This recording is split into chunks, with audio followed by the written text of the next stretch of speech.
Last lecture we discussed exact differential equation. So if any m dx plus suppose n dy, where m and n are a function of x and y equal to given, and we check if curly m by curly y equal to curly n by curly x, then given differential equation is an exact differential equation. Now अब एक question देखते हैं, आपको करना होता है solve this differential equation. Suppose है आगे सपोज थोड़ा सा लेक्चर आज ध्यान से सुनना थोड़ा सा। सपोज आई टेक दिस एक minute x square y minus 2x square y dx minus x cube minus 3x square y dy।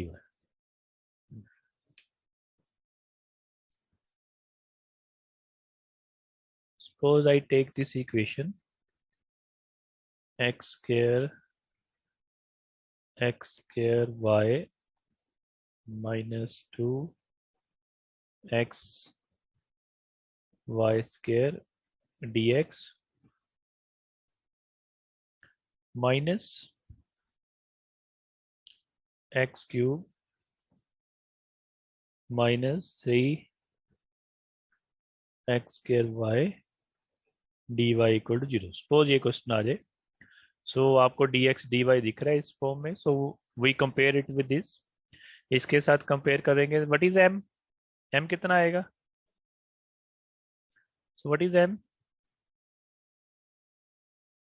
m कितना आएगा? आवाज आ रही है मेरी सभी को?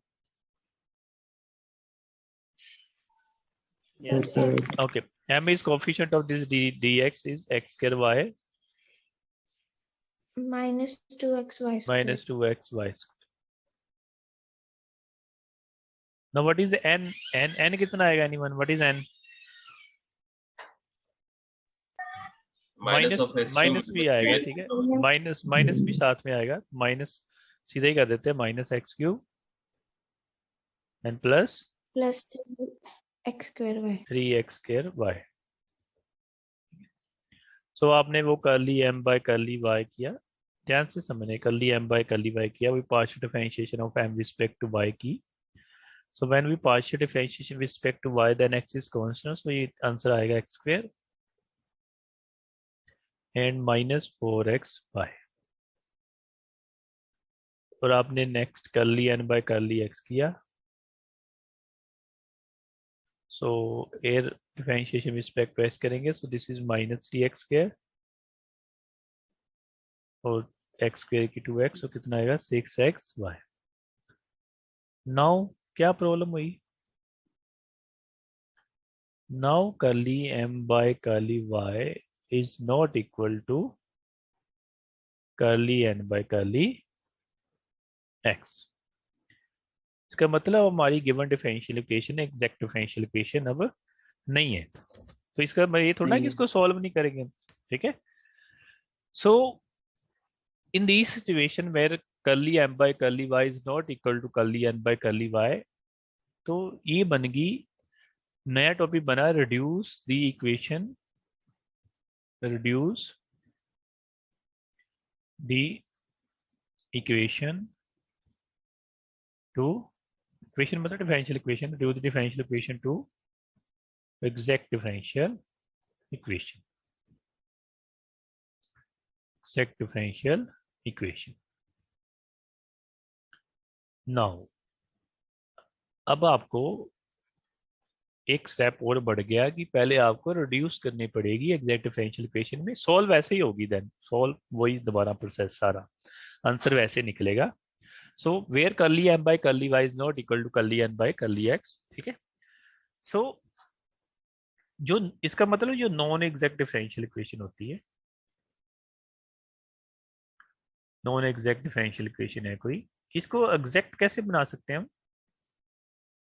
हमको एक चीज एक्स्ट्रा निकालनी पड़ेगी, IF दिस इज इंपॉर्टेंट डालो, आई डॉट एफ, इसको बोलते हैं इंटीग्रेटिंग फैक्टर। तो हमको एक इंटीग्रेटिंग फैक्टर निकालना पड़ेगा, integrating factor.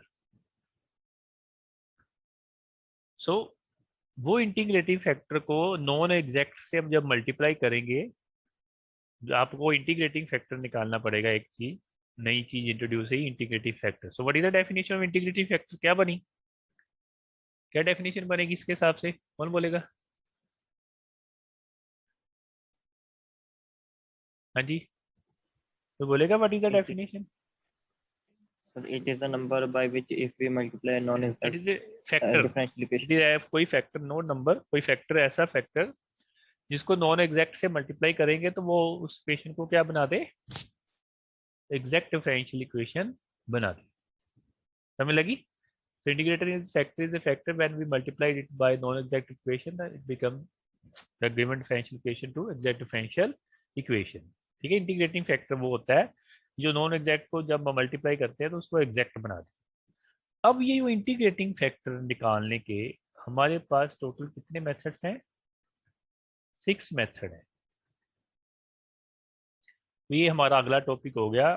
So there are 6 method to reduce the given differential equation to the exact differential equation। जो इसमें जो फर्स्ट होगा वो हम लास्ट पे करेंगे, फर्स्ट जो होगा हम लास्ट में करेंगे। पहले हम करेंगे सेकंड, आज सेकंड थर्ड खत्म कर देंगे, सेकंड थर्ड फोर्थ फिफ्थ इकट्ठा होता है एक, और लास्ट में 6, और लास्ट में हम करेंगे फर्स्ट मेथड। ठीक है, अब प्रॉब्लम यहाँ होगी कि आपको कैसे पता चलेगा कि कौन सा मेथड कहाँ लगाना है।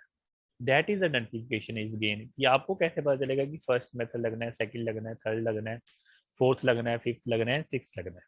ठीक है, वो आपको पता चलेगा जो डिफरेंशियल इक्वेशन दिया होगा उसको देख के, उसको देखने से पता चलेगा कि हमने कौन सा लगाना है, फर्स्ट लगाना है, सेकंड लगाना है, थर्ड लगाना है, फोर्थ लगाना है, फिफ्थ लगाना है या सिक्स लगाना है। क्लियर है यहाँ तक?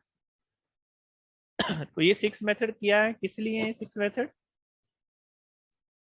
क्या फाइंड करने के लिए है? नॉन जेड को जेड फैक्ट बना दो। Integrating. No, this is to find the Integrating. Integrative factor. ठीक है, कई बार आपको सीधे इंटीग्रेटिव फैक्टर 2 मार्क्स में पूछ लेता है, find the integrative factor of the differential equation. ठीक है, इतना भी आ सकता है। ऑब्जेक्टिव टाइप में जब क्वेश्चन होगा एमसीक्यू उसमें ऐसे आएगा, find the integrative factor of this, find the integrative factor of this, 2 marks में। Okay, so one by one अगर हम ये 6 मेथड कर लेंगे तो फिर हमारा थर्ड यूनिट हाफ से ज्यादा फिनिश हो जाएगा। ठीक है, सो टुडे वी डिस्कस, कौन सा डिस्कस करेंगे टुडे? Second and third. ठीक है, चलो वो सेकंड मेथड क्या है? नाउ सेकंड मेथड है, if given differential equation is homogeneous differential equation, अगर वो यो इक्वेशन हो होमोजेनियस हो, मेथड है अलग अलग, अगर आपकी इक्वेशन होमोजेनियस डिफरेंशियल इक्वेशन हो।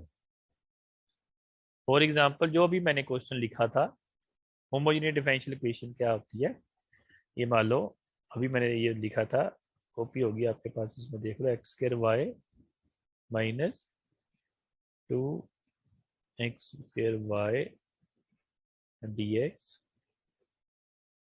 So if given differential equation is homogeneous, what is the बताता हूँ, what is the meaning of homogeneous? Homogeneous होता है if degree of all terms are same, अगर डिग्री सभी टर्म्स की सेम हो जाए, that equation is differential equation is called homogeneous। homogeneous का मतलब जैसे इसकी डिग्री 2 + 1 कितनी है, देखो इसकी डिग्री 2 + 1 कितनी है, 3, इसकी भी कितनी है, 1 2 कितनी है, 3, इसकी भी डिग्री कितनी है, 3, और इसकी भी डिग्री कितनी है, 2 + 1 डिग्री कितनी है, 3। So if degree of all coefficient is same, that differential equation is known as homogeneous differential equation। ठीक है, सो अगर homogeneous differential equation है, so when given differential equation is homogeneous differential equation, so integrating factor का सीधा ही बस formula होगा एक, आपको वो बस बाद में सभी को याद हो जाएगा। इंटीग्रेटिंग फैक्टर का फार्मूला क्या होता है? इंटीग्रेटिंग फैक्टर का फार्मूला होता है 1/√2 एम एक्स प्लस, आपको याद हो जाएगा जैसे मेरे को है ना, एन वाई.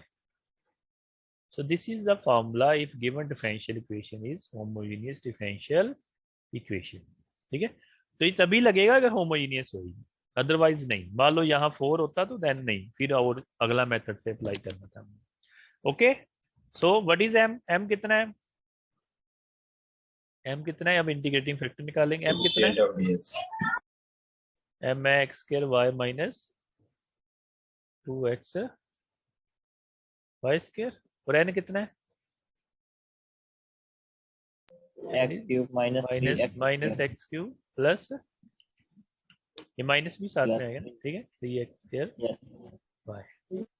ठीक है, so now we find integrating factor. Now we find integrating factor. एक ही क्वेश्चन कराना है बस, बाकी कैलकुलेशन अपने आप करनी है. सो क्या होता है, 1 बटा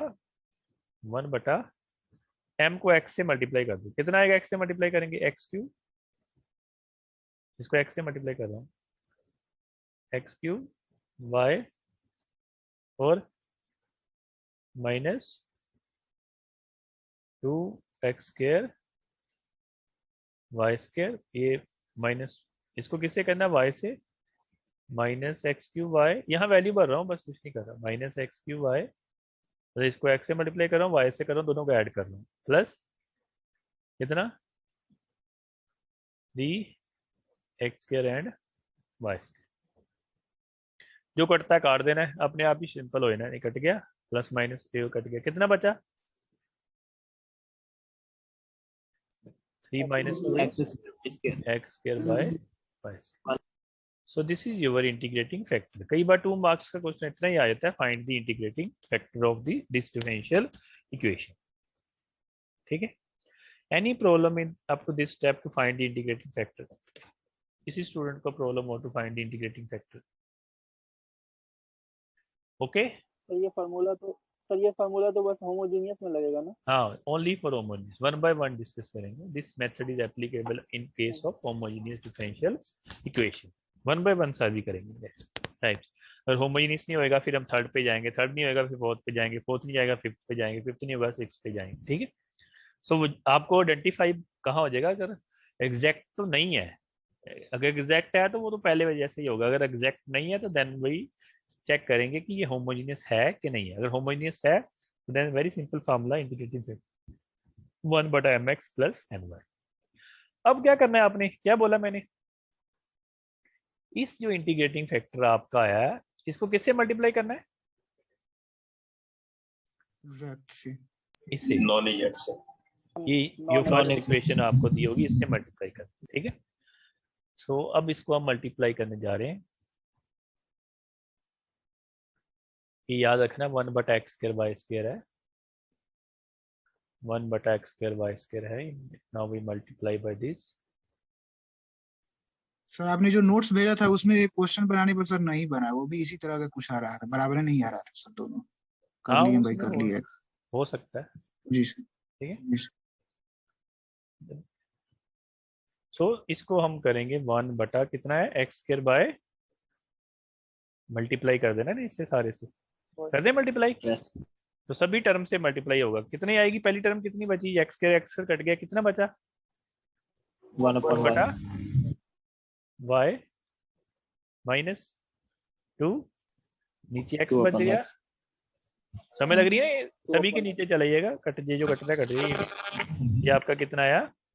dx. जब इसके नीचे जाएगा तो कितना बनेगा?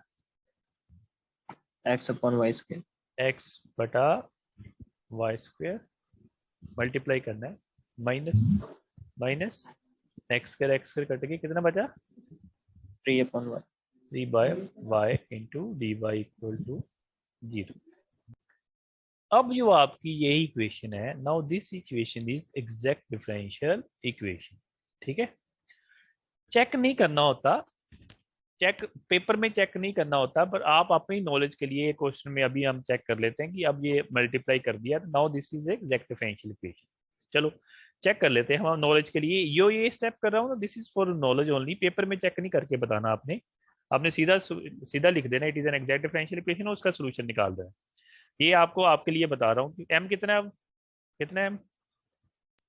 1 upon y minus 2 upon 2 by x। x। ये चेक नहीं करना पेपर में, मैं बता रहा हूँ। दिस इज ओनली कि आपको पता चल जाए कि डेफिनेशन क्लियर रहेगी, what is the definition of integrating factor. ठीक है, कि बनता भी है कि आपका एग्जैक्ट का नहीं। हाँ जी, करली m बाय करली y, कौन बोलेगा? 1 बटा y माइनस की 1 upon y स्क्वायर माइनस 1 बटा y। y स्क्वायर करली n बटा करली x, इसकी जीरो हो जाएगी ना, मैंने भी पार्शियल डिफरेंशियल रिस्पेक्ट कितनी आएगी? x से करेंगे, x की कितनी आएगी? Minus 1 upon y square. Okay, yes आपने आगे चेक इसको नहीं करना होता। ठीक है, this is for your reference only कि वो होगा ही होगा। When we find integrating factor, when we multiply that integrating factor by non exact differential equation, now given a reduce होगी, that equation reduce to exact differential equation. करना नहीं, solution निकालना था सीधा, तो लिखेंगे it is A solution. Solution का formula याद हो गया सभी को? क्या होता है सॉल्यूशन का फार्मूला? क्या होता है सॉल्यूशन का फार्मूला? इंटीग्रेशन किसकी करनी होती है? m m dx 1 by y minus 2 by x. क्या आता है यहाँ, क्या आता है यहाँ पे, क्या आता है? dx dx प्लस नेक्स्ट क्या आता है? Integration of 3 by y dy। कितना? 3 by y d y equal to कितना? क्या होता है यहाँ? c। सी। हाँ जी, कौन करेगा इसकी integration with respect to x? 1 by y की integration with respect to x कितनी होगी, कौन बताएगा? यहाँ गलती करते हैं सभी। h y y। हाँ जी, दिस इज नाउ कांस्टेंट। ठीक है, now when we integration y constant होता है ना, या y इज कांस्टेंट। ठीक है, सो ये कितना आएगा? x बाय y, ये कितना आएगा? 2 log x 3 1 by x की कितनी होती है? log y equal to c। so this is your answer। ठीक है, so now any problem in second method, where is the problem in differential equation? method by method this topic is very simple। अब मैंने बता दिया कि ये homogeneous है, वहां नहीं, आपको बस क्या लिखा आना है वहां पे, सिंपल क्या लिखा आता है? सॉल्व। सॉल्व लिखा आता है, इसको ध्यान से देना। किसी को प्रॉब्लम हो इस मेथड में? Homogeneous okay? Okay homogeneous. Yes sir। Now third method. तो थर्ड के लिए मैं एक क्वेश्चन अपनी तरफ से लिखता हूं। X y square plus 2x square y cube dx plus x square y minus x cube y square dy equal to 0। चलो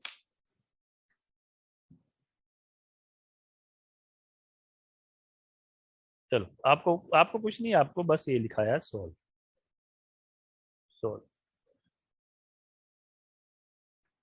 ठीक है, अभी मैंने मेथड नहीं लिखा, तो आपको आया x Y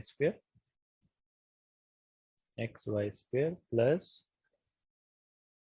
2x square y cube. इसमें आपने ज्यादा काम करना है, जो मैंने ना किसी का सोल्यूशन निकालना है, कोई किसी निकालना, वो आपने करना है सर। ठीक है, प्लस चेक भी नहीं करना एग्जैक्ट है कि नहीं, वो नॉन एग्जैक्ट ही है, मेरे को पता ही है, वो भी आपने खुद करना है। ठीक है, x square y, we discuss only method, x square y square d y. तो अब आप इसको चेक कर लोगे, आप लोग अब सभी इसको चेक कर लोगे। नाउ दिस इज ये क्या बनेगी आपकी, क्या बनेगी? नॉन एग्जैक्ट होगी। वो कर लोगे चेक सभी लोग? इसमें क्या आएगा, कर लेना सभी लोग। वो curly m by curly y not equal to आएगा, वो आप कर लेना आपने सभी ने। ठीक है, अब नहीं है तो फिर आप होमोजीनियस ही चेक करोगे। होमोजीनियस है ये इक्वेशन? नहीं, होमोजीनियस है? नो सर क्यों नहीं No. होमोजेनियस है? बिकॉज यहाँ डिग्री कितनी है Sum of ठीक? terms different. और यहाँ कितनी है 5. 5। तो यही खत्म हो गया। सो होमोजेनियस के लिए सभी टर्म्स की डिग्री सेम चाहिए। So this is question is not homogeneous. इसका मतलब आपका सेकंड मेथड इस पे we cannot apply second method now. फिर हम थर्ड मेथड पे आएंगे। Now what is the definition of third method? If any given differential equation is reduced to this form, बाहर y हो, अंदर जो सारा फंक्शन हो वो एक्स वाई का हो और इसके साथ हो dx, प्लस बाहर x हो, जो बाकी बच जाए वो सारा फंक्शन एक्स वाई का हो और हो dy। If any equation of this type, अगर हम किसी इक्वेशन को इस फॉर्म में लिख पाए, एक बार लिखोगे याद हो जाएगा, बाहर y के साथ dx होता है, x के साथ dy होता है, और rest is a function of x and y, x y multiplying. So then formula of integrating factor is, कितना फार्मूला होता है इंटीग्रेटिंग फैक्टर का?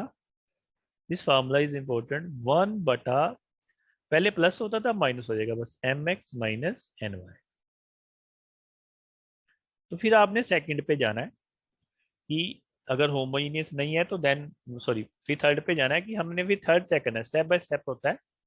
Then we apply third method. अब इसको लिख के इसमें y कॉमन निकलता है, देखो y कॉमन निकालो, कितना बनेगा अगर इसमें से y कॉमन निकालो? देखो ये बनता है इस फॉर्म में, आ सकता है y कॉमन दोनों में से। Yes, sir. सो y कॉमन निकाला, कितना बचा अंदर?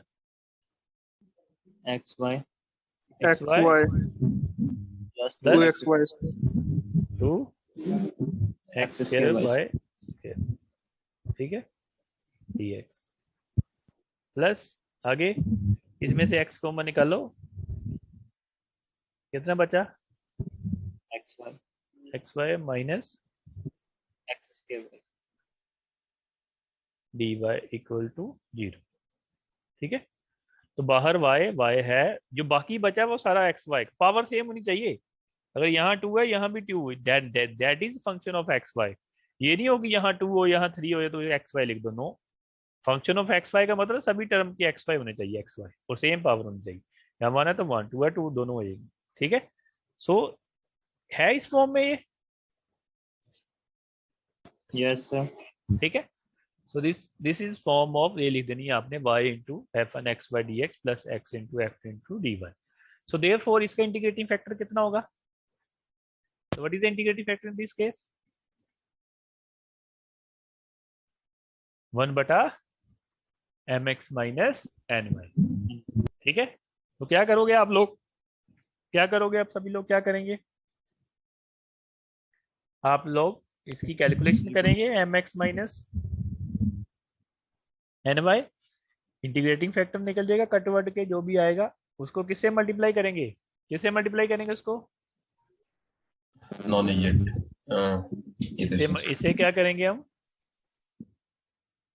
मल्टीप्लाई करेंगे, जो एग्जैक्ट आएगा फिर उसका हम क्या निकालेंगे? सॉल्यूशन निकालेंगे, ठीक है। Now any problem to any student in third method? Okay, Yes, sir. Data ही चेंज होगा, कंसेप्ट क्लियर करना है, कैलकुलेशन प्लस माइनस होगी बस। ओके टू ऑल, ये इक्वेशन समझ लगी? This what is the meaning of this equation, ये समझ लगी? So if second method is not homogeneous, then if given equation we can reduce to this form, बाहर y, rest is a, ये देखो ये बाहर y है, rest is a function of x y, यहाँ dx plus बाहर x, if any equation can be reduced in this form, then we can apply third method to find the integrating factor, ठीक है। Any problem to any student now? चलें आगे। Yes, sir. Okay, now fourth method,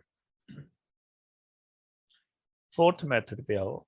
fourth और fifth ना इकट्ठे काम करते हैं। वो फोर्थ मेथड के लिए मेरे को आपको फोर्थ मेथड का पहले मैं फार्मूला बताऊंगा, ठीक है, चलो फोर्थ मेथड और फिफ्थ मेथड इकट्ठे काम, पहले मैं फार्मूला बनाऊंगा फिर क्वेश्चन करेंगे, आपको पता चल गया कि अब कौन कौन से मेथड आ रहे हैं। फोर्थ और फिफ्थ इकट्ठे काम करते हैं, फोर्थ और फिफ्थ इकट्ठे ही लगते हैं, आपको नहीं पता कौन सा लगाना है, फोर्थ एंड फिफ्थ।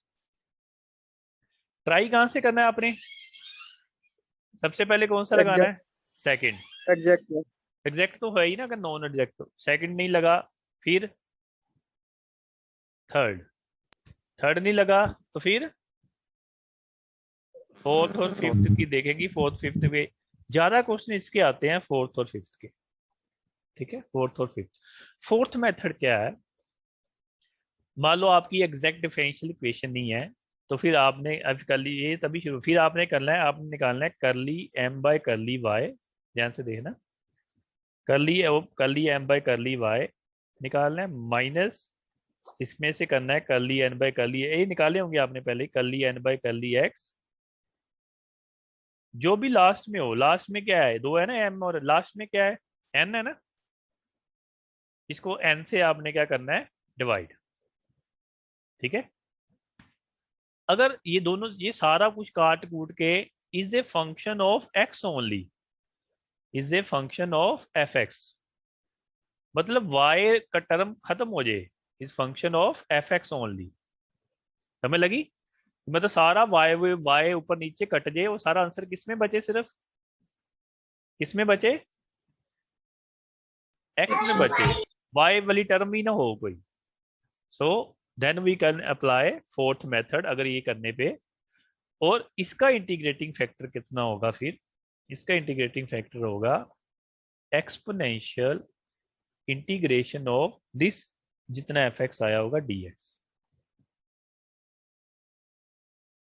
थोड़ा सा अलग सा फॉर्मूला है, क्लियर है साथ, समझ लगी थोड़ा बहुत।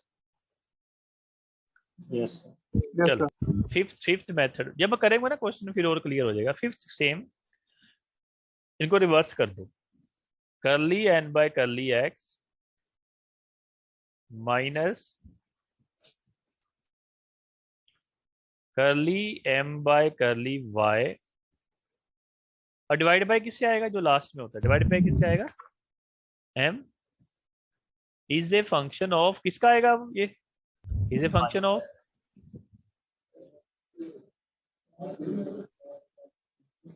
जी वाई, वाई ओनली, मतलब एक्स सब सारा ऊपर नीचे से रिमूव हो गया। देन इंटीग्रेटिंग फैक्टर का फार्मूला क्या होगा, बच्चे इसको ले लेते, no integrating factor is next step, integrating factor e के ऊपर रख के इसकी इंटीग्रेशन रिस्पेक्ट टू आपने किससे कर देनी है, वाई से, मतलब कहने का मतलब इसकी इंटीग्रेशन करके उसको ई की पावर बना देना। So that is your integrating factor. Note कर लिया सभी ने, नोट्स भेज दूंगा मैं, अभी अभी भेज दूंगा, उसमें जो मैं क्वेश्चन करा रहा हूँ सारे सॉल्व होंगे। ठीक है,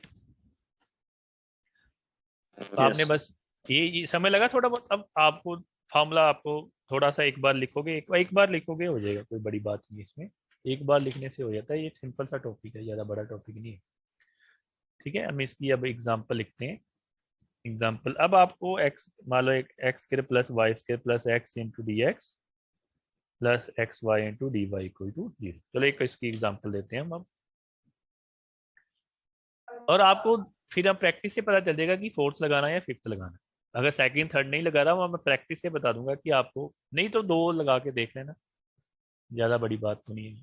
ठीक है, चलो अब आपको प्रॉब्लम वही है, यहाँ क्या लिखा आएगा, सोल्व, कुछ नहीं आपको उसने बताना, बस this is a problem in differential equation. अब हम मेथड वाइज कर रहे हैं ना, आपके दिमाग में चले, जब ये क्लब हो जाता है इसकी प्रैक्टिस बहुत ज़्यादा चाहिए। ठीक है, सिंपल बहुत है ये टॉपिक, छोटा सा टॉपिक है, सिंपल है। देखो अब आपको पता भी चलना यूनिट कब खत्म हो गया, x square plus y square plus x into d x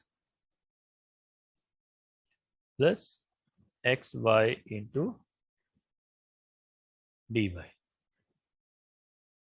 और एक बार लास्ट टाइम क्या हुआ था, ये क्वेश्चन ऐसे आ गया, x y d y plus, ये आया हुआ है क्वेश्चन जो मैं ले रहा हूँ, वही क्वेश्चन एक्सरसाइज में से एग्जांपल्स ही हैं मोस्टली दिए। अब बच्चों ने जल्दी जल्दी क्या किया, इसको एम लिख दिया और इसको क्या लिख दिया, n लिख दिया। ठीक है, थोड़ा सा ध्यान रखा करो, ये छोटी छोटी चीजें कई बार होती है कि कोफिशिएंट ऑफ dx m होता है, ये नहीं कि जो पहले लिखा गया उसको ही m लिख देना है। तो छोटी सी बात है, कई बार नहीं ध्यान रहता है पेपर में, तो ये थोड़ा आप जो बता दिया तो आप ध्यान रखोगे आप। क्लियर है? तो now in this case this is m, ये नहीं है जो पहले लिखा उसको जल्दी जल्दी आदत पड़ी होती है क्वेश्चन करने में, तो उल्टा उल्टा हो गया तो सारा ही गलत हो। ठीक है, ये थोड़ा सा छोटी सी बात थी पर कई बार नहीं ध्यान में रहती जल्दी जल्दी में, तो ये थोड़ा सा ध्यान रखना। चलो हो गया ये क्वेश्चन। अब करली m बाय करली y वो आ चुका हुआ है, वो आप प्रैक्टिस कर लोगे कि curly m by curly y is not equal to curly n by curly x। ठीक है, चलो नाउ होमोजेनियस पे। होमोजेनियस है ये, सेकंड मेथड लग सकता है होमोजेनियस? होमोजेनियस डिग्री 2, यहाँ डिग्री कितनी होगी? Sir, 1. तो second method is not applicable. Third लग सकता है, देखो यहाँ से कॉमन निकल सकता है, y इस फॉर्म में बना सकते हैं इसको हम, याद होगी? फॉर्म याद होगी ना ये सभी को? बना सकते हैं इसको किस फॉर्म में? इस फॉर्म में ये तो बना, ये बन सकता है किसी तरह, इसमें से y कॉमन निकल सकता है, नहीं ना? नो, तो थर्ड भी खत्म हो गया। अब अगर सेकंड थर्ड खत्म हो गई, इसका मतलब ये फोर्थ या फिफ्थ का क्वेश्चन होगा। ठीक है, तो इसके लिए आपको वो तो फोर्थ और फिफ्थ के लिए आपको दोनों डिफरेंशिएशन निकालनी पड़ेंगी। तो m दिया हुआ है, m व्हाट इज m आपको दिया है x² plus y² plus x। Fourth या फिफ्थ में से अब एक लगना चाहिए, n इज xy। ठीक है, तो इसकी पार्शियल डिफरेंशिएशन हमने कर दी विद रिस्पेक्ट टू y, कितनी होगी ये? 2y। टू तो इसकी partial differentiation with respect to किससे कर दी? x से। तो ये कितना हो गया? y।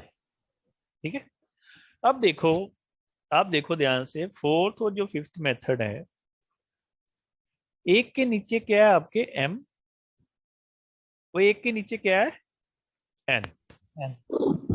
ठीक है, आपने कटिंग करनी है। आप देखना है कि m और n में जो मल्टीप्लाई में होगा ना उसके ज्यादा चांसेस होंगे नीचे आने में। जिसको आप देखो, इसको तो कट, अगर मान लो इसके ऊपर x लिख दूं, इसको कट करना डिफिकल्ट नहीं होगा? ऐसे डिफिकल्ट है? इसको कट कर सकते हैं हम? नहीं कर सकते ना इसको? समझ लग रही क्या बोल रहा हूँ? फोर्थ और फिफ्थ मेथड के नीचे डिनोमिनेटर में या m होगा या n होगा। तो जो चीज मल्टीप्लाई में होगी दोनों m और n में से, जो प्लस माइनस में नहीं होगी, जैसे ये मल्टीप्लाई में है, तो मैं प्रेफर करूंगा पहले इस फार्मूले को अप्लाई करने में। ये समझ लग रही क्या बोल रहा हूँ मैं? Yes, sir. आपको नहीं समझ लगती तो आप दोनों करना। मैं ये देखूंगा कि एक मेरे को पता है या फोर्थ फिफ्थ में से कोई लगाऊं, तो पहले देखो इसको नीचे रखेंगे तो इट इज वेरी डिफिकल्ट। अब मैं गलत भी हो सकता हूँ, ये जरूरी नहीं है। तो मैं क्या कर रहा हूँ, n नीचे वाला फार्मूला, n नीचे वाला फार्मूला कौन सा होता है फिर? करली m by curly y minus करली n by curly x divide by कितना होता है? n। करो वैल्यू, ये कितनी आएगी? 2y माइनस y बटा n। n कितना है? x कितना आ गया ये? y बटा एक्स वाई। कट गया y बाय, क्या बचा ये? सिर्फ 1/x। तो फंक्शन ऑफ किसका बचा अकेला? यही था ना डेफिनेशन कि जो आंसर आना चाहिए that is a function of x only, मतलब उसमें y रिमूव हो जाना चाहिए।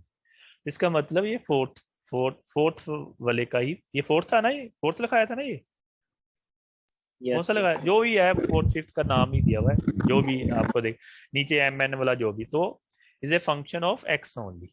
अब बच्चे क्या करते हैं मोस्टली, इसी को इंटीग्रेटिंग फैक्टर ले लेते हैं। ये इंटीग्रेटिंग फैक्टर है? नो। जो गलतियां हैं वो साथ साथ ही मैं आपको बता रहा हूँ, जो हम पेपर्स में गलतियां करते हैं जल्दी जल्दी में, this is not integrating factor. Mostly अब 90% स्टूडेंट जल्दी जल्दी में इसी को लेके वो चेक कर, मैंने बोला होता नहीं करना, वो चेक भी नहीं करते और जल्दी जल्दी में कराते हैं, फिर कहते हैं नंबर नहीं आए। ठीक है, सोल्व तो वही आएगा, क्योंकि आप अगर तो चेक कर लेते तो आपको पता चल जाता हम चेक किया कि हम तो वो एक्सेस स्टेप है, तो कहीं टाइम हो तो चेक कर ही लिया करो कि आपको पता चल जाएगा कि आपकी कैलकुलेशन कहीं मिस्टेक हुई कि नहीं हुई। ठीक है, so now integrating factor in this case is e की पावर ये 1/x dx। 1/x की कितनी होती है? ठीक है, और e और log आपस में कैंसिल हो जाते हैं, कितना बचेगा? x। ठीक है, e log के ऊपर कुछ भी हो, आप भी हो, तो e log 1 हो जाते हैं एंटी log लेके, और आप ये आ जाता है। ठीक है, जो भी हो। ओके, ठीक है। So now what is integrating factor in this case? अब ऑब्जेक्टिव में ये क्वेश्चन आता था, उसमें इंटीग्रेटिंग फैक्टर ये भी आंसर होता था, बच्चे यही टिक कर देते हैं और खत्म। Integrating factor is this x। अब क्या करेंगे इस x को? वही पुराना प्रोसेस, किसे मल्टीप्लाई करना है? Non exact. इसे मल्टीप्लाई करेंगे और फिर वो एग्जैक्ट बन जाएगी, और उसका फिर बाद में क्या कर देंगे? सोल्यूशन कर देंगे। ठीक है, ओके ओके सभी को? Yes, sir. जो इसके नोट्स भेज रहा हूँ, बस इतना ही कराना था मैंने। सिमिलरली ये सारे क्वेश्चन नोट शेयर हो गए ना सारे के पास? नोट्स दिख रहे हैं ना? तो इसमें Yes, sir. जितने सेकंड, थर्ड, फोर्थ, फिफ्थ के क्वेश्चन होंगे, ये एक्सरसाइज भी नीचे, एक्सरसाइज भी दिख रही ना इसमें, यहाँ से शुरू कर देना। क्वेश्चन नंबर फ्रॉम दिस 6 से नीचे वाले सारे साथ में करने हैं।